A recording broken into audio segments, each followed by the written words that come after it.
చేస్తే కూడా చర్య తీసుకోండి. తప్పు కాంగ్రెస్ వాళ్ళు చేస్తే కూడా అక్కడికి వెళ్ళి సీదా కాంగ్రెస్ వాళ్ళ కాడికి పోదాం. ఆడ మొత్తం ఆ చెరువు చుట్టూ ఎఫ్టీఎల్ బఫర్లు ఏమేమవుతున్నాయో మొత్తం కొలగొడదాం. వెల్కమ్. ఓకే, ఇక ఈ సోది ఎందుకు కానీ బ్రదర్, ఇగో మీ పేరు బ్రదర్? ఏ ఛానల్? Very nice. అయితే V6 వివేక్ గారిది కూడా చక్కటి గెస్ట్ హౌస్, ఫామ్ హౌస్ నీళ్ళల్లోనే ఉంది. మీరు నేను V6 వివేక్ గారిని కూడా కొడతా ఉన్నా, V6 సంస్థను కూడా కొడతా ఉన్నా.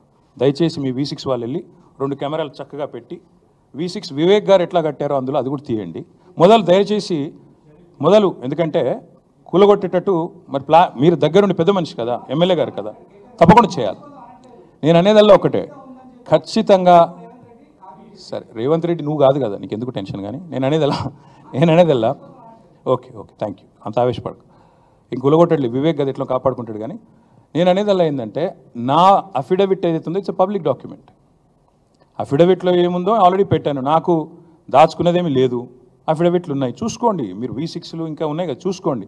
కానీ ఇవాళ సబ్జెక్టు నేను చెప్పిందేమో రేవంత్ రెడ్డి మోసము, కొడంగల్లు, బొమ్మరాజ్పేట, దౌలతాబాదు, అదేవిధంగా కోస్గిలో జరిగిన మోసము, రుణమాఫీలో ఆయన చేస్తున్న దగ. మీకు అది ఇంట్రెస్ట్ ఉన్నట్టు లేదు. నేను అందుకే చెప్తున్నా, తప్పు ఎవరు చేసినా చర్య తీసుకోండి. Let us start with ministers, let us go. Okay, thank you.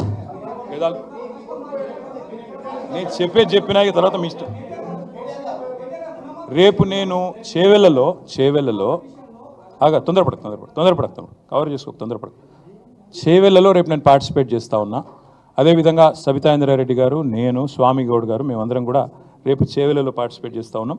మా నాయకులు, మా ఎమ్మెల్యేస్ కానీ, ఎమ్మెల్సీస్ కానీ, ఎంపీస్ కానీ, అదేవిధంగా మిగతా మిత్రులు కానీ అందరూ కూడా రాష్ట్ర వ్యాప్తంగా తమ నియోజకవర్గాల్లో కొన్ని చోట్ల, ఉదాహరణకు సురేష్ రెడ్డి గారు రేపు బోధనలో పాల్గొనబోతూ ఉన్నారు.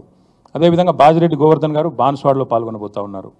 వర్ధన్నపేటలో నేను అక్కడ కొంతమంది ఎమ్మెల్సీలను డెప్యూట్ చేశాం. ఇట్లా పార్టీ గతంలో ఇన్ఛార్జీలుగా ఉండి కొంతమంది పార్టీ మారిన వాళ్ళు ఎక్కడైనా ఉంటే, లేదా ఎమ్మెల్యేలు ఎవరైతే కొంతమంది ఈ మధ్యన కాంగ్రెస్లో చేరారో వాళ్ళ ప్రాంతాలలో ఇతర నాయకులను డెప్యూట్ చేశాము. ఆ లిస్ట్ అంతా కూడా మీకు కావాలంటే విడుదల చేస్తాము. మీరు వేస్తే సంతోషిస్తాం. Thank you.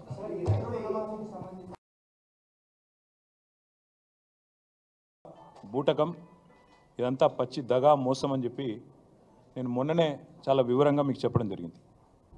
తదనంతరం మొన్నటి పత్రికా సమావేశం తర్వాత కూడా మేము ఆశించాం ప్రభుత్వం నుంచి, నిజాయితీగా ముందుకొచ్చి చేయలేకపోయినాము, మా వల్ల కాలేదు, మేము ఇప్పటిదాకా చేసినవన్నీ కూడా చెప్పినవన్నీ కూడా అర్ధసత్యాలు, అసత్యాలు, మాకు ప్రభుత్వ నిర్వహణ అనేది చేత కావడం లేదు అని కనీసం ఓపెన్గా చెప్పినా చెప్పకపోయినా రుణమాఫీ అనేది మా వల్ల కాలేదు అని చెప్తారేమో అనుకున్నాం.